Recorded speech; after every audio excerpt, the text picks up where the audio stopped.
अगर हम धरती के अरबों सालों के इतिहास को सिर्फ एक दिन में गिने तो सोचिए जीवन कब शुरू हुआ होगा। डायनासोर कितने घंटे या मिनट तक टिके होंगे और इंसान कितने समय से है, सेकंडों से भी कम या सिर्फ एक पल। अभी आप देखेंगे धरती का पूरा इतिहास सिर्फ 15 मिनटों में। चैनल को लाइक और सब्सक्राइब करना मत भूलना ताकि आपको ऐसे और मजेदार फैक्ट्स मिलते रहें। आज से लगभग 4.6 अरब साल पहले हमारे ब्रह्मांड में कोई भी ग्रह, कोई भी सूरज, कोई भी इंसान मौजूद नहीं था। सिर्फ एक विशाल गैस और धूल का बादल फैला हुआ था। ये बादल इतना बड़ा और भारी था कि इसे आंखों से देखना भी नामुमकिन था। फिर एक दिन बादलों के करीब सूरज जैसे बड़े तारे का विस्फोट हुआ। ये विस्फोट इतना शक्तिशाली था कि उसने इस बादल को हिला दिया। बादल के छोटे छोटे कण आपस में टकराने लगे। धीरे धीरे ये छोटे कण एक आपस में टकराकर बड़े पत्थर बनने लगे और फिर वो पत्थर मिलकर विशाल पिंडों में बदल गए। इसी बीच इस बादलों के बीचों बीच एक गोलाकार पिंड बनने लगा जो जलता हुआ था। ये वो सूरज था जो आगे चलकर हमारे पूरे सौरमंडल की रोशनी और गर्मी का स्रोत बना। तभी ग्रेविटी का निर्माण हुआ। इसी कारण सूरज के चारों ओर घूमती धूल और पत्थर सूरज की परिक्रमा करने लगे। धूल और पत्थर धीरे धीरे एक दूसरे के साथ जुड़ते गए। ये छोटे छोटे टुकड़े आपस में मिलकर ग्रह बनने लगे। उनमें से एक था हमारा पृथ्वी। कुछ समय बाद एक और ग्रह पृथ्वी के पास आने लगे जिसे हम थिया के नाम से जानते हैं। ये ग्रह पृथ्वी के आकार का लगभग आधा था। पृथ्वी में लगातार उल्का पिंडों की बरसात होती रही। चारों तरफ ज्वालामुखी फट रहे थे और साथ में हमारे ग्रह पृथ्वी की पड़ोसी थिया में भी दिन ब दिन ये ग्रह पृथ्वी के करीब आते गए और एक दिन पृथ्वी और थिया ग्रह एक दूसरे से टकरा गए। थिया और पृथ्वी की टक्कर इतना जोरदार था कि पृथ्वी का एक बड़ा हिस्सा उड़ गया। उस उड़ते हुए टुकड़े ने धीरे धीरे एक गोलाकार रूप लेने लगा और बन गया चंद्रमा और वो पृथ्वी के चारों तरफ परिक्रमा करने लगे। उस वक्त पृथ्वी में किसी भी इंसान या जानवर के रहने की जगह जैसी नहीं थी। पृथ्वी एक जलते हुए गोले की तरह थी। चारों ओर पिघली हुई चट्टानें थीं, लावा की नदियां बह रही थीं और लगातार उल्का पिंड गिर रहे थे। ये दुनिया इतनी गर्म और अस्थिर थी कि उस पर जीवन की कल्पना भी असंभव था। लेकिन समय के साथ कुछ धीरे धीरे बदलने लगा। लाखों सैकड़ों लाख सालों में धीरे धीरे पृथ्वी की सतह ठंडी होने लगी। जो लावा कभी लगातार उबलता था वो जमकर एक ठोस परत में बदलने लगे। यही परत आगे चलकर पृथ्वी की बाहरी सतह यानी क्रस्ट बनी। ये सतह पूरी तरह से मजबूत नहीं था, बार बार टूटती और पिघलती थी, लेकिन धीरे धीरे मजबूत होती गई। इसी से धरती पर स्थिर जमीन बनने की शुरुआत हुई। पृथ्वी की सतह तो ठंडी हो रही थी, लेकिन जीवन के लिए सबसे जरूरी तत्व यानी पानी अभी यहाँ मौजूद नहीं था। चारों तरफ उल्का पिंड गिर रहे थे और उल्का पिंडों से जमा हो रहे थे नमक, मिनरल्स और पानी।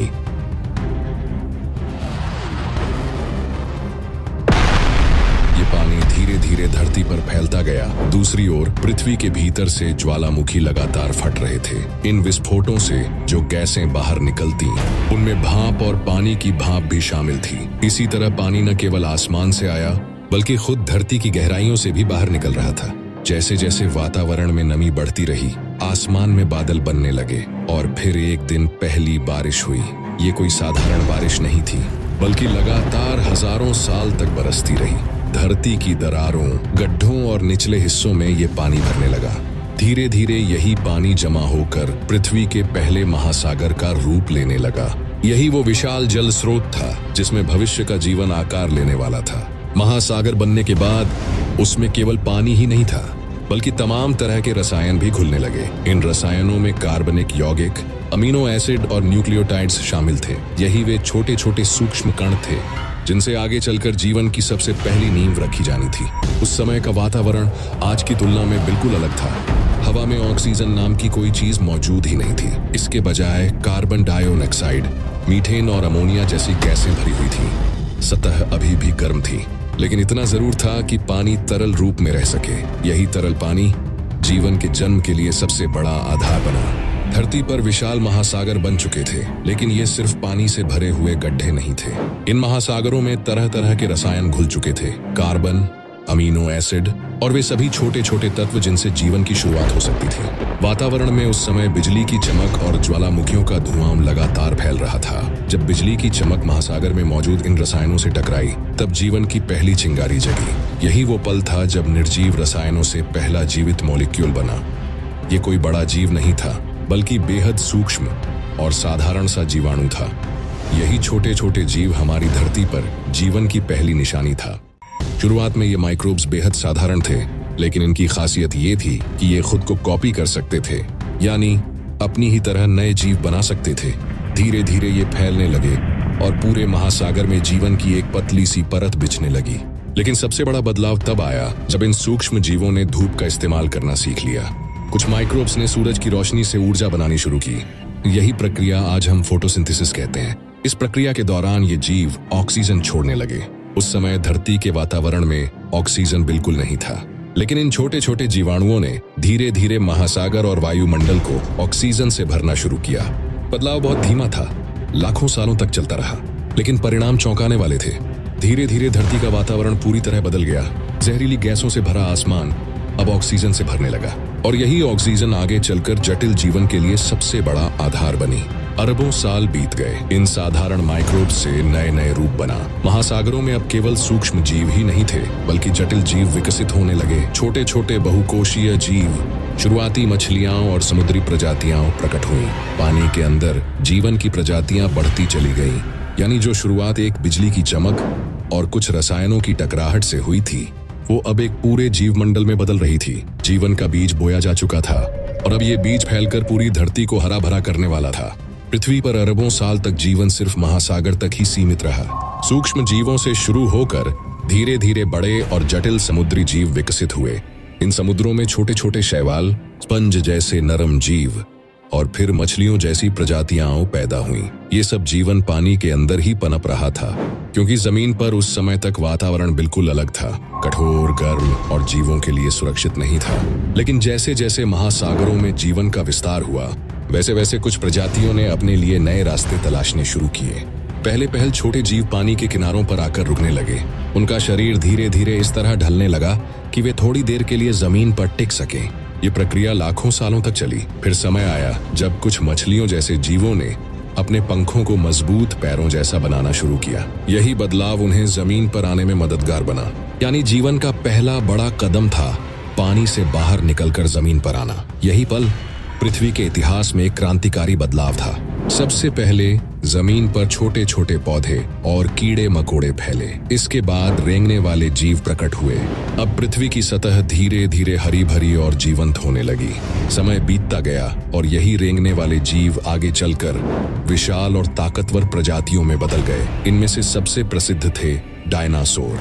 करोड़ों सालों तक डायनासोर ने धरती पर राज किया। वे जमीन पर, पानी में और यहाँ तक कि हवा में भी मौजूद था। धरती सचमुच उनकी दुनिया बन चुका था। डायनासोर अपने आकार और ताकत में बहुत ही शक्तिशाली थे। कुछ डायनासोर तो इतने बड़े होते थे कि उनका आकार देखकर कोई भी दंग रह जाता। कुछ डायनासोर पेड़ पौधे खाते थे तो वही कुछ शिकार करते थे। पूरा पृथ्वी में चारों ओर राज करते थे। वही स्तनधारी जीव जो इंसान का पूर्वज था, वो बड़े सिकरियों से डर के जमीन के नीचे बिलों में छुप के रहते थे। जैसे जैसे समय बीतता गया, पृथ्वी पर और भी बदलाव आने लगे। पौधे और पेड़ लगातार बढ़ते गए और जीवन के और भी रूप, जैसे स्तनधारी जीव, धीरे धीरे विकास करने लगे। डायनासोरों का साम्राज्य लगभग 165 मिलियन सालों तक पृथ्वी पर चलता रहा। लेकिन प्रकृति का नियम है कि कोई भी प्रजाति हमेशा के लिए जीवित नहीं रह सकता। जब पृथ्वी पर जीवन के सबसे बड़े और सबसे ताकतवर जीवों का राज्य था, तब अचानक कुछ ऐसा हुआ जिसने सब कुछ बदल दिया। करीब 66 मिलियन साल पहले एक विशाल उल्कापिंड पृथ्वी की ओर बढ़ रहा था। ये उल्कापिंड इतना बड़ा था कि उसका आकार आज के लगभग 10 किलोमीटर तक था। उल्कापिंड के पृथ्वी से टकराने के पहले ये पूरे अंतरिक्ष से होते हुए पृथ्वी की ओर बढ़ रहा था।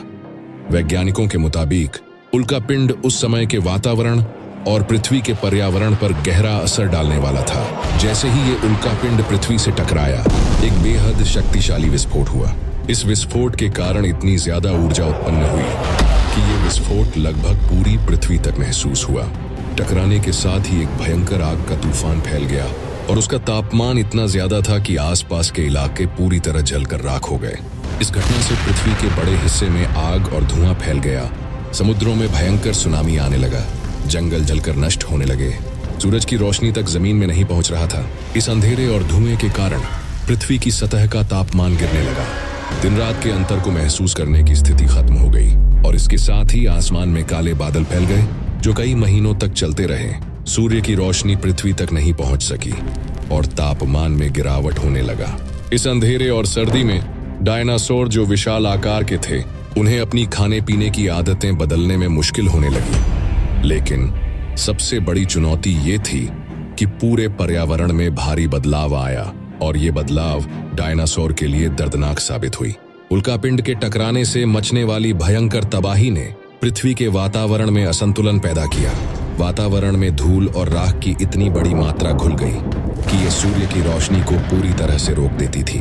तापमान में गिरावट के कारण पूरी पृथ्वी पर एक भयंकर ठंड आ गई और ये परिवर्तन डायनासोरों के लिए जानलेवा साबित हुआ है। धीरे धीरे पूरी प्रजाति विलुप्त हो गई। ये घटना डायनासोरों के अंत का कारण बना, लेकिन ये पृथ्वी पर जीवन के लिए एक नया शुरुआत था। इस विनाशकारी घटना के बाद जो स्तनधारी जीव थे वो जमीन के नीचे बच गए और कुछ नए जीवों ने जीवन की शुरुआत की। इस बदलाव से स्तनधारी जीव को आगे बढ़कर अपना दबदबा बनाने का मौका मिला। डायनासोर के खत्म होने के बाद धरती पर छोटे छोटे स्तनधारियों ने अपनी जगह बनानी शुरू की। ये प्राणी शुरू में चूहे जैसे छोटे जीव थे जो रात में सक्रिय रहते थे और पेड़ों की छाया में छुपकर जीते थे। लेकिन समय के साथ इनकी किस्में बदलती रहीं। कुछ ने जंगलों में रहना सीखा, कुछ पेड़ों पर चढ़ने लगे और कुछ ने खुले मैदानों में अपना जीवन ढाल लिया। इन्हीं स्तनधारियों से आगे चलकर प्राइमेट्स नाम का समूह निकला, यानी बंदर और उनसे जुड़े जीव। प्राइमेट्स में खासियत थी उनकी पकड़ने की शक्ति, पेड़ों पर रहना और अपने बच्चों की देखभाल करना। यही गुण आगे इंसानों में भी आए। लगभग 60 लाख साल पहले अफ्रीका की धरती पर एक बड़ी क्रांति हुई। वहां के जंगल धीरे धीरे सूखने लगे और घास के मैदान फैलने लगे। इस बदलते माहौल ने कुछ प्राइमेट्स को मजबूर किया कि वे पेड़ों से नीचे उतरकर जमीन पर चलना सीखें। यही वे जीव थे जिन्हें हम आज आदि मानव कहते हैं। इनके शरीर में भी बदलाव आने लगे। हाथ पेड़ों की शाखाओं से लटकने के बजाय औजार पकड़ने लायक बन गए और पैरों ने सीधा खड़ा होकर चलना सीख लिया। यही इंसानों की सबसे बड़ी पहचान बनी, 2 पैरों पर सीधा चलना। समय के साथ उनके दिमाग का आकार भी बढ़ने लगा। शुरू में उनका मस्तिष्क छोटा था, लेकिन जैसे जैसे उन्होंने शिकार करना, औजार बनाना और समूह में रहना सीखा, उनका दिमाग विकसित होता गया। यही बढ़ता हुआ दिमाग इंसानों की असली ताकत बना। लगभग 20 लाख साल पहले होमो हैबिलिस नाम की प्रजाति सामने आई। ये पहली प्रजाति थी जिसने पत्थरों को तोड़कर धारदार औजार बनाए। अब वे सिर्फ शिकार ही नहीं करते थे, बल्कि मांस को काटकर खाना और हड्डियों को तोड़कर मज्जा निकालना भी सीख चुके थे। इसके बाद आया होमो इरेक्टस। ये प्रजाति और भी ज्यादा उन्नत थी। उन्होंने आग जलाना सीखा, दूर दूर तक यात्रा की और अफ्रीका से बाहर निकलकर एशिया और यूरोप तक फैल गए। आग की खोज ने उनका जीवन बदल दिया। अब वे ठंड से बच सकते थे, खाना पका सकते थे और अंधेरे से डरने की जरूरत नहीं रही। फिर धीरे धीरे निएंडरथल जैसी प्रजातियां आईं जो बेहद ताकतवर और समझदार थीं। उन्होंने गुफाओं में रहना शुरू किया, कपड़े बनाए और मृतकों को दफनाना तक सीखा। लेकिन अंत में इन सब के बीच सबसे सफल प्रजाति बनी होमो सेपियन, यानी हम आधुनिक इंसान। लगभग 3 लाख साल पहले अफ्रीका में पहली बार आधुनिक इंसान का जन्म हुआ। ये प्रजाति दूसरों से अलग थी क्योंकि इनके पास भाषा थी, कल्पना थी और दूसरों के साथ मिलकर काम करने की ताकत थी। उन्होंने कला बनाई, दीवारों पर चित्र बनाए, नावें बनाई और समुद्र पार करने लगे। धीरे धीरे इंसान पूरे पृथ्वी पर फैल गया। यही यात्रा हमें आज यहाँ तक लेकर आई है, यानी समुद्र में पैदा हुआ एक छोटा सा माइक्रोब अरबों सालों के बदलाव और संघर्ष के बाद आधुनिक इंसान में बदल गया।